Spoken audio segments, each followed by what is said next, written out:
ஓம் ஸ்ரீ வராகி தாயே போற்றி. என் அன்பு குழந்தையே, உன்னுடைய கெட்ட நேரம் முடிஞ்சு நல்ல நேரம் ஆரம்பமாகிற போதனால தான் இந்த பதிவை இப்போது உன் கண்களில் காட்டினேன். எல்லாருக்கும் நான் சொல்லுகிற வாக்கு அவ்வளவு சுலபமாய் போய் சேர்ந்துடாது. யாருக்கு என்ன நடக்கணும்னு நான் எழுதி வச்சிருக்கணும், யாருக்கு நல்லது நடக்கக்கூடிய பிராப்தம் இருக்கிறதோ அவர்களில் கண்களில் மட்டும்தான் இந்த பதிவை நான் காட்டுவேன் என் செல்லமே. அப்படி இப்போது இந்த பதிவை நீ கேட்டுக்கிட்டு இருக்கனா, உனக்கான நல்ல நேரம் ஆரம்பிச்சிடுச்சுன்னு தானே அர்த்தம். இப்போது இந்த வராகி அம்மா நான் சொல்கிறதை முழுவதுமாக கேட்டுக்கோ. உனக்கு வேண்டியது கிடச்சிடுச்சுன்னா எனக்கு நன்றி சொல்கிற. வேண்டியதை விட அளவுக்கு அதிகமாக கிடச்சிடுச்சுன்னா நான் இருக்கிறதையே மறந்து விடுகிறாய் தானே. அந்த குதூகலத்திலும் கொண்டாட்டத்திலும் சந்தோஷத்திலும் எனக்கு நன்றி சொல்கிறதையும் மறந்துடுற, என்னை பற்றி நினைக்கிறதையும் மறந்துடுற. எல்லா மனிதர்களும் இப்படிப்பட்ட குணமுடையவர்களாக மாறிவிட்டதால் தான் இப்போதெல்லாம் அவர்களுக்கு தேவைக்காக ஏங்கச் செய்து எதிர்பார்க்க செய்து அவர்களுக்கு நன்றி உணர்ச்சியும் நல்ல குணத்தையும் சொல்லி கொடுத்துட்டு அப்புறமா அவர்கள் எதிர்பார்ப்பையும் வேண்டுதல்களையும் நான் நிறைவேற்றுறேன். அந்த வகையில் இத்தனை நாள் கஷ்டப்பட்டு கெட்ட நேரம் என தலைவிதியோடு நொந்து வாழ்ந்து கொண்டிருந்த ஓ வாழ்க்கையில் இப்போது எல்லாத்தையும் சரி செஞ்சு உனக்கான நல்ல நேரத்தை உருவாக்கி விட்டேன் என் செல்லமே. எப்போது மற்றவர்கள் என்ன சொல்கிறார்கள்னு அடுத்தவர் விமர்சனங்களுக்கு செவி சாய்க்காமல் அடுத்த கட்டத்தை நோக்கி பயணிக்கணும்னு வெற்றியை எதிர்கொள்ள தயாராகு. மற்றவங்க 1000 பேர் 1000 விஷயம் ஏதாவது சொல்லிக்கிட்டு தான் இருப்பாங்க. அதையெல்லாம் காதில் கேட்டுக்கிட்டு இருந்தா வெற்றி உன்னை விட்டு தூரமாக போய்விடும் அல்லவா. நேரத்தையும் காலத்தையும் வீணாக்காம உனக்கான வெற்றி வாழ்க்கையை அடைவதில் மட்டும் குறியாக இரு. உனக்குள்ள தேடல்கள் இருந்தால் நீ எத்தனை முறை தோற்றாலும் மறுபடியும் நின்று நினச்சதை சாதிக்க முடியும். தேடல் என்பதும் எதிர்பார்ப்பு என்பதும் எப்போதும் உன்னிடமே இருக்கட்டும் என் செல்லமே. மற்றவங்க நினச்சதையெல்லாம் எழுதக்கூடிய காகிதமாக நீ இருக்கக்கூடாது. நீ நினச்சதை உன் வாழ்க்கையில் எழுதக்கூடிய எழுதுகோலாக நீ இருக்க வேண்டும். உன்னுடைய மனம் எதை கற்பனை செய்கிறதோ, உன் மனசு எதை நம்புதோ அதுவாகவே நீ மாறிவிடுவாய் என்பதை முதல்ல தெரிஞ்சுக்கிட்டியா? உன் மனசு நல்ல விஷயங்களை நினச்சா உன் வாழ்க்கையில் நல்லது நடக்கும். உன் மனசில் நல்லது நடக்கும்படி கற்பனைகள் உருவானால் அதையே நான் உனக்கு நிஜமாகவும் நடத்தி முடிப்பேன் என் செல்லமே. எப்போதுமே நீ பட்ட அவமானங்களையே பெருசாக நினைக்கிறியே, உனக்கு ஒரு உண்மையை நான் சொல்லட்டுமா? அவமானப்பட்டவர்கள் வலியையும் வேதனையும் அனுபவித்தவர்களுக்கு அடுத்து அழகிய வாழ்க்கை நிச்சயமாக அமையும். நீ வேணா நல்லா யோசிச்சு பாரு. இன்றைக்கி நல்லா வாழ்கிறவங்களும் வெற்றிகரமான வாழ்க்கையை வாழ்பவர்களும் ஏதோ ஒரு கட்டத்தில் அவமானத்தை அனுபவித்தவர்களாக தான் இருப்பார்கள். மற்றவர்கள் அவமானப்படுத்தும் போது அதை பார்த்து கூனி குறுகி போய் நின்றுப்பாங்க. தோல்வி அடைஞ்சு என்ன செய்ய விடுதுன்னு தெரியாமல் வாயை திறக்க முடியாமல் தவிச்சு நின்றவங்களாக இருப்பாங்க. அவர்கள் தானே இப்போது அழகிய வாழ்க்கையை பெற்று வெற்றிகரமாக வாழ்ந்து கொண்டிருக்கிறார்கள். அதே போல உன் வாழ்க்கையில் நீ பட்ட அவமானங்களை எல்லாம் தாண்டி உன்னை ஜெயிக்க வைப்பதற்கு இந்த வராகி அம்மா நானே வந்துவிட்டேன் என் செல்லமே. சில சமயங்களில் சில விஷயங்களில் நீ யோசிக்காமல் முடிவெடுத்துடுற. அது உன்னை வாழ்நாள் முழுவதும் யோசிக்க வைக்கிறதல்லவா. இனிமேல் அப்படி தவறு நடக்காமல் பார்த்துக்கோ. மேட்டிலிருந்து பள்ளத்தை நோக்கி பாய்வது நீரின் இயல்பு. தீயை பற்ற வச்சோம்னா மேலே உயர்ந்து உயர்ந்து எழுவது தீயின் இயல்பு. அதே போல் உனக்கென ஒரு இயல்பையும் குணத்தையும் உனக்குள்ள வச்சுக்கோ.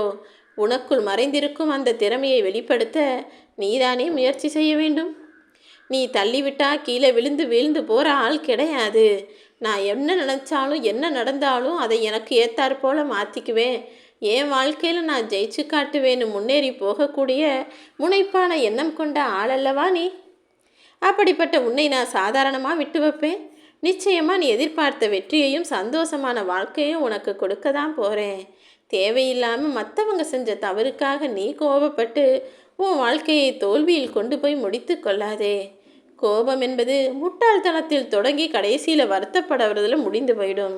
ஏன் தெரியுமா அப்படி சொல்கிறேன்? ஏதாவது ஒரு விஷயத்துக்காக நீ அவசரப்பட்டு கோபப்பட்டு கத்துறனா அது நிச்சயமாக புத்திசாலித்தனமா என்ன? கோபப்பட்டு கத்துறதுனால எல்லாமே சரியாயிடுமா? இப்போ ஒரு பொருள் கீழே கொட்டிடுச்சு, அது உன் வீட்டில் உள்ளவங்களே ஒருத்தவங்க கொட்டிட்டாங்க. அதுக்காக நீ கோபப்பட்டு கத்துனினா உடனே அது சரியாயிடுமா? கொட்டினதெல்லாம் திரும்ப அதே இடத்துல போய் விழுந்துருமா? இல்லை தானே. அப்புறம் ஏன் கத்தணும், ஏன் கோபப்படணும்? ஆக கோபம் என்பதே முட்டாள்தனம்தான். அப்படி என் பிள்ளை நீ கிடையாதல்லவா. புத்திசாலி பிள்ளையான நீ இந்த கோபம் எனும் குணத்தை முதல்ல தூக்கி போடு. முதல்ல கோபப்பட்டு அவசரப்பட்டு கத்தி சண்டை போட்டுட்டு அதுக்கப்புறம் பிரச்சனையை நினச்சி வருத்தப்படுவதில் தானே அது முடிகிறது. வருத்தப்படுறது மட்டும் நல்லதா என்ன? வருத்தப்படுறதுனால எதையாவது சாதிக்க முடியுமா அல்லது சரி செய்ய முடியுமா? கோபமும் வருத்தமும் எதற்குமே முடிவாகாது. நீ கோவப்பட்டினா உன்னுடைய எதிரி அதை சரியாக பயன்படுத்திக்கிட்டு வெற்றி பெற்று விடுவான். நீ அங்கு தோற்று போகிறாய் என்பதை மட்டும் நினைவில் வைத்துக்கொள்ளேன் செல்லமே. யாராவது ஒருத்தர் உன்னை வீழ்த்தணும்னு நினச்சா கூட முதல்ல உன்னை கோபப்படுத்த தான் பார்ப்பாங்க. அந்த சமயத்தில் நீ சரியாக யோசித்து நிதானமாக செயல்பட்டினா, கோபப்படாமல் நிதானமாக இருந்துட்டினா அவர்களால் உன்னை சாய்க்க முடியாதல்லவா? இழந்த பணத்தை கூட சம்பாதித்து விடலாம், ஆனால் தொலைந்த நம்பிக்கையை மீட்டெடுக்க பல வருடங்கள் ஆகும். நீ ஒருபோதும் யாருடைய நம்பிக்கையையும் பொய்யாக்கிவிடக்கூடாது என் செல்லமே. தேவையற்ற பொருட்களை வாங்குறதையும் நிறுத்திட்டு உனக்கு தேவையான அவசியமான பொருட்களை மட்டும் வாங்க ஆரம்பி. ஏன்னா அவசியத்துக்கு விட்டுட்டு அனாவசியமாக செலவு செய்ய ஆரம்பிச்சின்னா அப்புறம் உனக்கு தேவையான உன் வீட்டில் இருக்கிற பொருட்களையே விற்க வேண்டிய சூழ்நிலை வந்துவிடும். எப்போதும் பார்த்து செலவு செய்யன்னு செல்லமே. வாழ்க்கைனா எல்லாருமே வெற்றி பெறணும், எல்லாருமே எதையாவது சாதிச்சே ஆகணும்லாம் எதுவும் கிடையாது. உனக்கு கிடைச்ச வாழ்க்கையை உன் மனசுக்கு பிடிச்ச மாதிரி நீ நிம்மதியாக வாழ்வதும் கூட சாதனை தான். லட்சாதிபதியும் கோடீஸ்வரனும் மட்டும்தான் சாதிக்கிறாங்களா என்ன? என்னுடைய பிள்ளையான நீ ஏழை பிள்ளையாக இருந்தாலும் சக்தியும் திறமையும் தைரியமும் சாதுரியமும் படைத்த நீ நிம்மதியாக மனநிறைவோடு வாழ்ந்தாலே அதுவும் வெற்றிதான் என் செல்லமே. யாரோ ஒருத்தர் உன்னை விட்டு விலகி போனாங்கன்னா அதுக்கு நீ ஏன் கவலைப்படணும்? காலம் அவரை விட சிறந்த ஒருவரை உனக்காக அனுப்பும் என நம்பு. இன்னும் இந்த உலகத்தில் எதுவுமே தாமதமாகிவிடவில்லை. இந்த நொடி இந்த நிமிடம் ஆரம்பித்தால் கூட உன்னை இன்னும் எவ்வளவோ உயரங்களுக்கு கொண்டு போய் விட்டுவிட என்னால் முடியும் என்று செல்லவே. உன்னுடைய எண்ணங்கள் நன்றாக இருந்தால் நீ எடுத்து வைக்கும் ஒவ்வொரு அடியும் நன்றாகத்தான் இருக்கும். சகித்து கொண்டே வாழ்ந்துக்கிட்டு இருக்கோமே நினச்சி வருத்தப்படாத. நீ சகிச்சுக்கிட்டு போகிறதாலையும் அனுசரிச்சுக்கிட்டு போகிறதாலையும் உனக்கு கிடைக்க வேண்டிய மரியாதை கிடைக்கலங்கிறத நான் பார்த்துக்கிட்டு தான் இருக்கேன். இனிமே பேச வேண்டிய நேரத்தில் கட்டாயம் பேசிவிடுயேன் செல்லமே. நீ என்ன நினைக்கிற? உன் குடும்பத்தில் அமைதியாக இருக்கணும், அன்பாக இருக்கணும், ஒருத்தருக்கு ஒருத்தர் விட்டு கொடுத்து போகணும், சண்டை வரக்கூடாது, பிரச்சனை வரக்கூடாதுன்னு நினச்சி எல்லாத்தையும் சகிச்சுக்கிட்டு போகிற. ஆனால் உன் கூட இருக்கிறவங்க அதையே தனக்கு சாதகமாக பயன்படுத்திக்கிட்டு அதை உன்னுடைய பலவீனமாக நினச்சிக்கிட்டு உன்னை முட்டாளாக நினச்சிக்கிட்டு உனக்கு மரியாதை கொடுக்காமல் நடத்துகிறார்கள் அல்லவா? உனக்கு மரியாதை கிடைக்காத இடத்துல தன்மானத்தை விட்டு கொடுத்து நீ வாழ வேண்டாம் என் செல்லமே. அவர்களிடம் எதிர்த்து பேசி நீ யாருங்கிறத நிரூபிச்சிரு. இருக்கும் இடத்தை அனுபவிக்க தெரிந்தவர்களுக்கு எங்கு சென்றாலும் சொர்க்கம்தானே. உன் வாழ்க்கையை சொர்க்கமாய் மாற்ற வேண்டியது என்னுடைய பொறுப்பு. எல்லார்கிட்ட இருந்தும் நீ கற்றுக்கிற வேண்டிய விஷயங்கள் நிறைய இருக்குது. ஆனால் யாருடைய வழியையும் பின்பற்றாதே என் செல்லமே. எல்லா மனிதர்களிடமிருந்தும் புதுசு புதுசாக நீ எந்த விஷயத்தை வேணாலும் கற்றுக்கோ. ஆனால் ஒருத்தர் முழுவதுமாக இப்படி தான் செய்கிறாரு, நாமளும் அதே மாதிரி செஞ்சால் வாழ்க்கையில் ஜெயிச்சிடலான்னு மட்டும் ஒருபோதும் யோசிக்காதே. நீ கோபப்படக்கூடாது என நான் உன்னிடம் சொல்லியிருக்கிறேன் அல்லவா?